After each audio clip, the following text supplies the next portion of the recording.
two people go on the exact same calorie deficit. Same number on the scale, same number of pounds lost after 8 weeks. One of them steps out of that diet leaner, tighter, with visible muscle definition they didn't have before. The other steps out of it lighter but softer, weaker in the gym, with less shape than when they started, even though the scale says they succeeded. They lost the same amount of weight, they did not lose the same thing. One of them burned mostly fat, the other burned a significant amount of muscle before their body ever really touched their fat stores. And the frustrating part is, this isn't about genetics or willpower or how hard either of them trained. It comes down to one specific mistake, a mistake so common that most people trying to lose weight right now are making it without knowing it exists. Today we're going to break down exactly why your body will sacrifice muscle before fat, what triggers that decision, and the one fix that flips the order back in your favor. Let's start with something most people get backwards. Your body does not want to burn fat. Not because fat is bad for it, quite the opposite. Fat is your body's long-term insurance policy. It's dense, stable, easy to store, and hard to run out of. Muscle, on the other hand, is expensive. It's metabolically active every single hour of every single day, whether you're using it or not, which means keeping a lot of muscle around costs your body real energy just to maintain, even at rest. So when your body senses that energy is scarce, which is exactly what happens in a calorie deficit, it doesn't automatically default to burning the smart long-term fuel source first. It defaults to whatever fuel source solves the most urgent problem fastest. And in a lot of situations, that fuel source is muscle, not fat. This sounds backwards until you understand what your body is actually optimizing for. It's not optimizing for how you'll look in 3 months. It's optimizing for survival in the next 24 hours. And on that timeline, muscle tissue has a property fat doesn't have. It can be broken down into amino acids, and those amino acids can be converted into glucose almost immediately through a process called gluconeogenesis. Fat cannot do this efficiently. The glycerol backbone of fat can contribute a small amount of glucose, but the fatty acids themselves can't be converted into blood sugar in any meaningful way. So when your body urgently needs glucose, for your brain, for your red blood cells, for tissues that can't run on fat at all, muscle is a faster, more direct source than fat ever will be. This is the first piece of the puzzle. Your body has two very different fuel systems with two very different response times. And the mistake most people make is accidentally forcing their body to lean on the fast, expensive system, muscle lamp, instead of the slow, patient one that's fat. So what actually causes that? There are 4 conditions that, especially when combined, tell your body, solve this fast, I don't have time to wait for fat mobilization. And almost everyone trying to lose weight is unknowingly stacking 2 or 3 of them at once. The first is an overly aggressive calorie deficit. There's a reason nutrition researchers keep coming back to the same range. Roughly a 500 to 750 calorie daily deficit tends to preserve muscle far better than steep deficits of 1,000 plus calories a day. When the deficit is small, your body has time.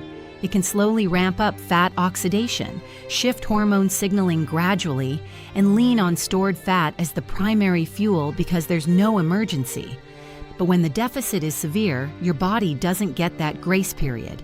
It reads a large, sudden energy shortfall as a crisis rather than a gradual shift, and crisis mode favors fast fuel, muscle, over patient fuel, fat. This is a huge part of why crash diets so consistently produce the skinny fat outcome. Rapid weight loss, but a disproportionate amount of it is lean tissue, not fat tissue. The second condition is inadequate protein intake. This one is almost mechanical in its logic. Your body is constantly breaking down and rebuilding muscle protein. This happens every day, deficit or not, it's just normal tissue turnover. Under normal conditions, you eat enough protein to fully replace what gets broken down. So the net effect is neutral. Muscle stays the same. But in a calorie deficit, if your protein intake drops too low, your body doesn't have the raw material to rebuild what it just broke down. The muscle breakdown side of that equation keeps happening regardless. It's baseline biology, but the rebuilding side stalls out. Over enough days, that consistently negative balance is what shows up on a scale and in a mirror as lost muscle. Most research on this points to somewhere around 1.6 to 2.2 grams of protein per kilogram of body weight as the range that protects muscle during a deficit. Yes, well above what most casual dieters are actually eating, especially when they're cutting calories by cutting protein sources like meat and dairy first, since those tend to be more calorie-dense than vegetables. The third condition is the absence of a resistance training signal. This is the piece almost nobody explains properly. Your body doesn't preserve muscle because muscle is inherently valuable to it. It preserves muscle because muscle is being used. Resistance training sends a direct biochemical signal through pathways like mTOR that essentially tells your body, this tissue is doing important work, don't recycle it. Without that signal, your body has no functional reason to protect muscle over fat during a shortage. Think of it from your body's perspective. If you're not challenging your muscles and energy is scarce, keeping expensive, unused tissue around makes no biological sense. Cardio alone without any resistance training doesn't send the same protective signal nearly as strongly, which is one of the most well-documented reasons why people who diet using cardio only with no strength training at all lose a meaningfully higher percentage of lean mass compared to people doing the exact same calorie deficit while lifting weights. The fourth condition, and probably the most underrated of the four, is poor sleep. Sleep deprivation raises cortisol, a hormone that is directly catabolic to muscle tissue, meaning it actively promotes the breakdown of muscle protein into amino acids for energy and glucose production. Multiple controlled studies putting people on the identical calorie deficit, but restricting one group's sleep to around 5.5 hours a night, found that the sleep-restricted group lost significantly more lean mass and less fat mass than the group sleeping closer to 8 hours, despite losing the same total weight. Poor sleep also reduces insulin sensitivity, which independently makes it harder for your body to preferentially pull energy from fat stores. Another reason it defaults back to the faster, cortisol-driven route through muscle. Here's where these four factors become dangerous, not individually, but stacked. A large calorie deficit, low protein, no resistance training, and poor sleep almost never happen in isolation.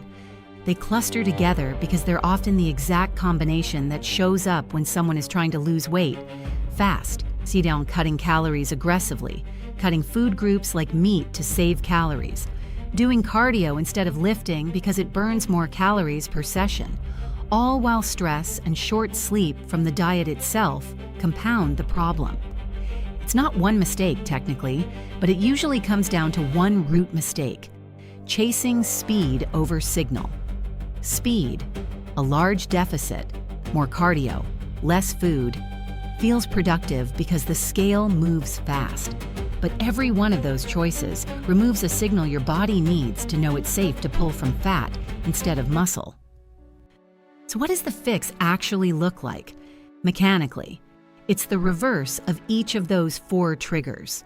A moderate deficit gives your body time to shift into fat, preferential fuel use, instead of treating the shortage as an emergency. Adequate protein. Again, somewhere in that 1.6 to 2.2 grams per kilogram range for most people actively trying to lose fat while preserving muscle, gives your body the raw material to keep rebuilding what normal daily turnover breaks down. Resistance training, even just 2 to 3 sessions a week, sends the "this tissue is needed" signal that tells your body fat is the more expendable fuel source. And prioritizing 7 to 9 hours of sleep keeps cortisol from tipping the fuel selection process toward muscle breakdown. What's interesting is what happens once all four of those pieces are in place. Your body doesn't just stop losing muscle, it often becomes measurably better at accessing fat stores specifically. Insulin sensitivity improves with better sleep and resistance training, which makes it easier for your body to shift toward fat oxidation as its default fuel source, even at rest.